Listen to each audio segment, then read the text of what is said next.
जादुई लड़की की कहानी। एक महीना हो गया है काम ढूंढते ढूंढते। जब से सेठ ने मुझे अपनी नौकरी से निकाला है, जब से मुझे कहीं पे भी काम नहीं मिल रहा है। तुम ठीक कह रहे हो। अब हम खाएंगे क्या? चलो अब अपन दोनों ही चलते हैं काम की तलाश में। फिर वो दोनों काम की तलाश में इधर उधर भटकते रहते हैं। फिर कुछ देर बाद हम सुबह से काम ढूंढने के लिए निकले हैं और शाम हो गई, अब तक कुछ भी काम नहीं मिला। चलो सामने मंदिर है, अब थोड़ी देर मंदिर में बैठ लेते हैं। अरे वहाँ पर देखो, एक छोटी सी बच्ची बैठी है। बेटा कौन हो तुम और तुम्हारे माता पिता कहाँ हैं? पता नहीं आंटी कहाँ चले गए वो। बेचारी बच्ची कितनी छोटी है और इसके माता पिता भी नहीं है। एक काम करते हैं, इसे अपने साथ घर ले चलते हैं। यहाँ हमारे खाने के लाले पड़ रहे हैं, हम इसको कहाँ से खिलाएंगे? और ऊपर से इसका खर्चा। अपन तो भूखे रह सकते हैं, पर ये कैसे रहेगी? पर हम इसे यहाँ पर भी तो नहीं छोड़ सकते, कोई जंगली जानवर खा गया तो। वैसे भी कितनी छोटी है।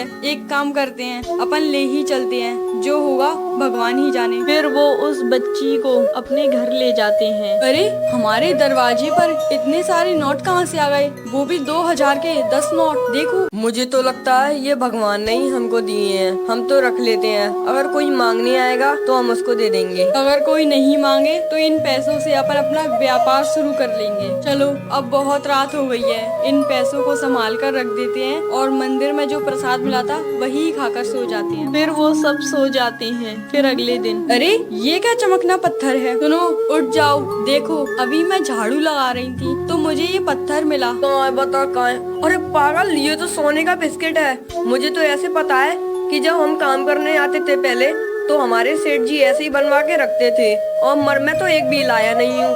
तो ये कैसे आया हमारे घर के बाहर? क्या सच में?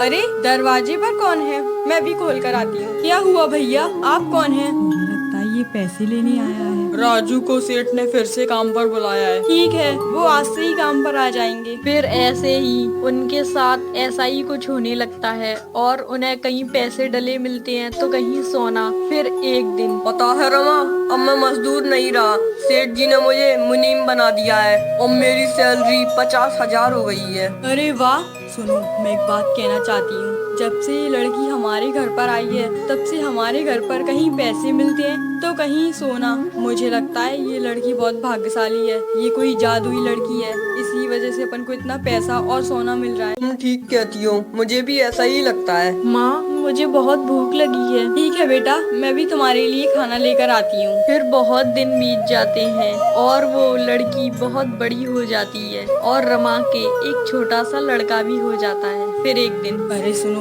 अब हमारा बेटा भी है। अगर ये बेटा बड़ा हुआ और इस लड़की ने सारी प्रॉपर्टी खुद के नाम करवा ली तो फिर बेचारा हमारा बेटा क्या लेगा? एक काम करते हैं ना, ये हमारी बेटी थी और ना हमने गोद ली थी। एक काम करते हैं, उसको बाहर भगा देते हैं। ए मंगला इधर आ, कल मुही कहाँ मर रही है? क्या हुआ माँ, आपने मुझे बुलाया? हम तुझे 5 साल पहले इस घर में लाए थे, अब निकल जा तू हमारे घर से। तू हमारी बेटी नहीं है, भाग यहाँ से। अरे ये तो बस एक बार कहने पे ही चली गई और इसने मुझसे कुछ कहा भी नहीं। छोड़ो तुम भी, ऐसी बात है। अच्छा है धक्के मार के निकालना नहीं पड़ा, अपने आप ही चली गई एक बार में कहने से ही। सुन राजू, तेरी वजह से फैक्ट्री में आग लग गई है। फैक्ट्री को 5 करोड़ का नुकसान हुआ है। तू इस घर को छोड़कर चले जा, वरना तुझे और तेरी पत्नी को पुलिस में भर्ती करना पड़ेगा और तेरे बच्चे को अनाथ आश्रम में। ऐसा ना हो इससे पहले ही तू इस घर को छोड़कर चले जा। अरे रमन भाई, ये भी कैसा मजाक कर रहे हो? तुम पागल कहीं क्या, ये कोई मजाक नहीं है। चुपचाप से घर खाली कर दे और इसका 1 रुपया भी अपने साथ मत लेकर जा। फिर वो घर छोड़कर चले जाते हैं। अरे पहले तो वो झोपड़ी भी थी, अब तो वो झोपड़ी भी चली गई। अब अपन कहाँ पर रहेंगे? उस लड़की के जैसे ही कदम बाहर पड़े वैसे ही अपना सब कुछ चला गया और जैसे ही घर के अंदर पड़े वैसे ही सब कुछ मिल गया। एक काम करते हैं, उस लड़की को ही ढूंढते हैं। फिर वो दोनों उस लड़की को ढूंढते हैं पर वो लड़की कहीं नहीं मिलती। फिर उन दोनों को अपनी गलती का एहसास होने लगता है।